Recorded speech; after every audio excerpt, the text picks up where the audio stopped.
Vous avez secoué votre fils jusqu'à la mort et, en le secouant, vous vouliez lui causer des blessures vraiment graves. Le 19 octobre 2021, Dallas Kelly, un petit bébé d'à peine 5 mois, est mort des suites des blessures qu'il a reçues de vos mains, Reese Kelly, quelques jours plus tôt.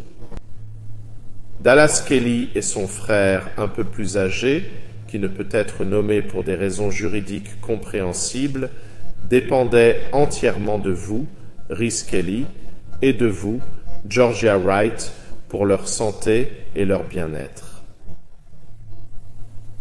Ils devaient placer toute leur confiance en vous, dans le fait qu'ils seraient nourris et soignés, et que leur bien-être serait sauvegardé. Vous avez tous deux trahi cette confiance.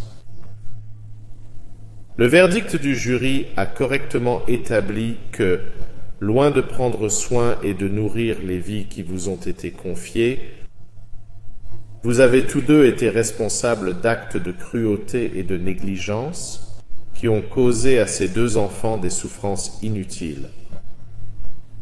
Mais bien sûr, la plus grande trahison de cette confiance a été faite par vous, Reese Kelly, lorsque vous avez assassiné votre fils, Dallas Kelly, en le secouant avec une force très importante le 15 octobre. Le matin du 15 octobre 2021, vous, Reese Kelly, avez été laissé en charge des deux enfants. Il semble qu'au cours de la matinée, Dallas, qui avait été couché pour une sieste dans son berceau, ait pleuré. Vous êtes allé le voir à l'étage, mais vous n'avez pas réussi à le calmer. Comme Dallas continuait à pleurer, je ne doute pas que vous ayez perdu votre sang-froid. Et malgré les nombreux conseils que vous aviez tous les deux reçus, dans votre colère, vous avez tenu Dallas très fort au niveau de la poitrine et l'avez secoué très vigoureusement. Le jury n'a eu aucun doute sur le fait qu'en agissant ainsi, vous aviez l'intention de blesser Dallas très gravement. Les preuves que le jury a entendues confirment pleinement cette conclusion. Les avis médicaux que nous avons reçus indiquent clairement que les blessures importantes dont Dallas a souffert, le gonflement de son cerveau, l'hémorragie sous-durale, l'hémorragie sous-arachnoïdienne et les dommages importants causés à ses rétines ont été causés par la force très importante impliquée dans l'agression dont il a été l'objet de votre part. Les fractures des côtes causées par la force avec laquelle vous avez tenu et serré sa poitrine illustrent également le niveau de violence auquel vous l'avez soumis. Vous avez secoué votre fils jusqu'à la mort et, en le secouant, vous vouliez lui causer des blessures vraiment graves. Le jury a eu raison de conclure que vous avez assassiné Dallas. Ce crime terrible s'est produit dans le contexte extrêmement troublant de la vie familiale que vous aviez tous les deux établie et à laquelle vous participiez tous les deux. Il ressort clairement des messages présentés comme preuve que pendant les semaines précédant la mort de Dallas, vous étiez tous les deux continuellement préoccupés par l'obtention et la consommation de médicaments sur ordonnance auxquels vous étiez tous les deux dépendants. La recherche constante de médicaments à acheter, s'assurer d'avoir une réserve de ces médicaments et la gestion des symptômes de sevrage lorsque vous n'en aviez pas, semble, d'après les messages, être au cœur de vos vies. Je ne doute pas que votre dépendance à ces drogues ait eu un impact significatif sur votre capacité à vous occuper de vos enfants en tant que parents. De plus, comme vous avez élevé vos enfants dans un environnement pollué par les drogues, ils ont été exposés à ces drogues qui, comme vous le savez, ont été trouvés dans les échantillons de cheveux de votre enfant aîné. Un élément de preuve particulièrement inquiétant est la photographie de l'un de vos enfants sur le lit, à côté d'un blister de drogue. Vous, Georgia Wright, avez constamment menti aux professionnels de la santé au sujet de votre dépendance à la drogue et de celle de Reese Kelly, tout en sachant que la raison de ces enquêtes était de protéger vos enfants. Je ne doute pas que votre dépendance ait joué un rôle dans les rendez-vous médicaux que vous avez manqués et dont vous saviez qu'ils concernaient des vaccins importants pour Dallas. Je ne doute pas qu'à certains moments, il semble que votre mode de vie chaotique, dans lequel les drogues jouaient un rôle central, vous empêchait de nourrir les enfants. Les vidéos prises avec votre téléphone montrent que les enfants étaient laissés à l'étage, sans surveillance et parfois en détresse, à une occasion, pendant une très longue période, alors que le générique d'un film leur était diffusé plus de 60 fois. La maison est devenue de plus en plus sale, désordonnée et chaotique au cours de la période qui a précédé l'incident catastrophique du 15 octobre 2021. Le plus grave, dans le contexte de vos condamnations pour cruauté envers les enfants, ce sont les constatations relatives aux blessures antérieures subies par Dallas et trouvées sur lui après sa mort. Tout d'abord, il souffrait d'une côte cassée qui, conformément au témoignage du docteur Armour, le pathologiste, aurait résulté de l'utilisation d'une force considérable lors de la prise et de la compression de Dallas par la poitrine quelques semaines avant sa mort. Je n'ai aucun doute sur le fait que vous, Reese Kelly, avez causé cette blessure à Dallas, en le saisissant de la même manière que vous l'avez fait lorsque vous l'avez tué. Je suis également certaine que vous, Georgia Wright, étiez au courant de cette blessure. Vous étiez étroitement impliqué dans les soins apportés à Dallas et, à mon avis, il est inconcevable que les marques sur son corps ou la souffrance qu'il aurait subie de manière persistante en raison de la blessure, ou les deux n'aient pas été immédiatement évidentes pour vous. Ni l'un ni l'autre d'entre vous n'a pris de mesures pour obtenir un traitement médical pour Dallas en rapport avec cette blessure. Deuxièmement, Dallas a subi une hémorragie cérébrale 1 à 3 semaines avant son décès, causée, selon le témoignage du docteur Duplessis, par un événement traumatique tel qu'une secousse ou un coup, même si elle n'a pas été accompagnée d'un signe extérieur tel qu'une ecchymose ou des symptômes prolongés. Bien qu'il ait été suggéré que cette blessure ait pu avoir une cause accidentelle, dans le contexte de l'ensemble des preuves, je n'ai aucun doute que cette blessure a été causée par vous, Reese Kelly, lors d'un incident antérieur. Étant donné que je ne peux pas être sûr qu'il y avait des signes pour vous alerter de cette blessure, je ne suis pas sûr que vous, Georgia Wright, étiez consciente de la blessure. La peine pour meurtre est une peine obligatoire d'emprisonnement à perpétuité, et ma tâche consiste à fixer la durée minimale que vous, Reese Kelly, devrez purger avant de pouvoir demander votre libération à la Commission des libérations conditionnelles. Pour fixer la durée minimale, je dois appliquer les dispositions de la section 21 du Sentencing Act de l'année, et il est convenu que le point de départ pour cette infraction est une durée minimale de 15 ans. En ce qui concerne les délits de cruauté envers les enfants, je dois appliquer les lignes directrices relatives à la détermination de la peine pour ces délits, et mes jugements relatifs à la catégorisation correcte de ces délits seront exposés dans un instant. En fixant la peine dans le cas de chacun d'entre vous, j'ai soigneusement pris en compte le principe de la totalité. En ce qui concerne tout d'abord l'infraction de meurtre que vous avez commise, Reese Kelly, il y a, à mon avis, des caractéristiques aggravantes. Tout d'abord, il y a le fait que cette infraction a été commise alors que vous étiez sous l'influence de drogue. Deuxièmement, il y a les blessures antérieures dont, comme je l'ai constaté, vous étiez responsable. Mais troisièmement, et c'est peut-être le plus important, il s'agit du meurtre d'un jeune bébé, d'une personne extrêmement vulnérable, d'un abus de confiance, de la confiance que cet enfant avait placée en vous en tant que parent.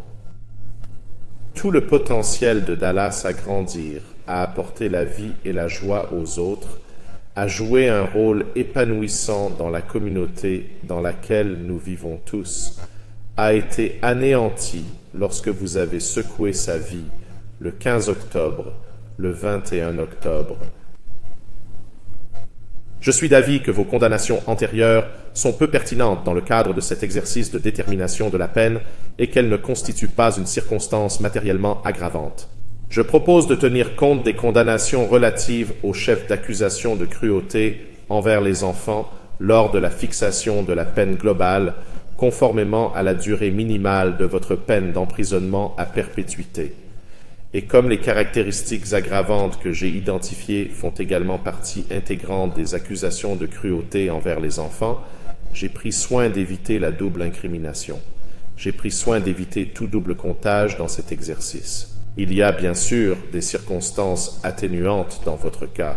Je reconnais que vous n'aviez pas l'intention de tuer Dallas et qu'il ne s'agissait pas d'une attaque préméditée. Je tiens également compte du fait que vous avez admis, bien que tardivement, que c'était votre acte illégal qui avait causé la mort de Dallas. J'accepte la remarque faite en votre nom en ce qui concerne les accusations de cruauté envers les enfants, à savoir que les soins prodigués à votre enfant plus âgé, à savoir qu'à la fin de la période d'inculpation, l'enfant plus âgé était en bonne santé. En ce qui concerne le 4e chef d'accusation, le délit de cruauté envers les enfants à l'égard de Dallas Kelly, il s'agit à mon avis d'un cas relevant de la catégorie de culpabilité B en raison de l'utilisation d'une force très importante pour fracturer les côtes de Dallas et des multiples incidents graves de cruauté et de négligence. Le préjudice qu'elle a causé relève de la catégorie 1 car il s'agit d'un préjudice physique grave. Les lignes directrices prévoient pour une infraction de la catégorie 1B un point de départ de 6 ans et une fourchette de 4 à 8 ans. En ce qui concerne le 5e chef d'accusation, l'allégation de cruauté à l'égard de votre enfant plus âgé, je pense que cette infraction relève de la catégorie de culpabilité C, car elle implique de multiples incidents de cruauté et de négligence sur une période prolongée. Il relève de la catégorie 3 en ce qui concerne le préjudice. Et les lignes directrices prévoient un point de départ d'une ordonnance communautaire de haut niveau, avec une fourchette allant d'une ordonnance communautaire de niveau moyen à une détention d'1 an. Étant donné que les enfants sont des victimes distinctes, je pense qu'il est nécessaire d'appliquer des peines consécutives. En examinant la peine qui devrait être prononcée dans votre cas, j'accepte l'atténuation qui a été offerte de votre part en ce qui concerne les conditions médicales dont vous avez parlé au cours du procès et avec lesquelles vous avez dû composer et endurer. Je reconnais également que les conditions de détention actuelles ne sont pas idéales. Georgia Wright, vous êtes manifestement dans une catégorie différente de Rhys Kelly et vous venez d'être condamné pour les 2 chefs d'accusation de cruauté envers vos enfants. En ce qui concerne le 4e chef d'accusation, celui qui concerne Dallas Kelly, j'ai dit plus haut que je suis sûr que vous saviez qu'il avait subi une blessure importante à la poitrine et que les signes de cette blessure et sa souffrance en conséquence auraient été évidents pour vous en tant que personne qui s'occupait de lui et que vous n'avez pas cherché d'assistance médicale. J'ai examiné les arguments présentés sur la base du fait que vous avez été acquitté du 3e chef d'accusation, à savoir l'accusation d'avoir causé ou permis la mort d'un enfant. Mais la question relative au 4e chef d'accusation est différente. Il ne s'agit pas de savoir si vous étiez conscient ou non du risque futur que le premier accusé fasse ce qu'il a fait. Il s'agit de savoir si vous étiez consciente ou non des blessures subies par votre jeune enfant. J'ai conclu que vous l'étiez. Qu'avez-vous fait en étant consciente ou en ayant eu l'occasion que vous auriez dû saisir pour vous en rendre compte?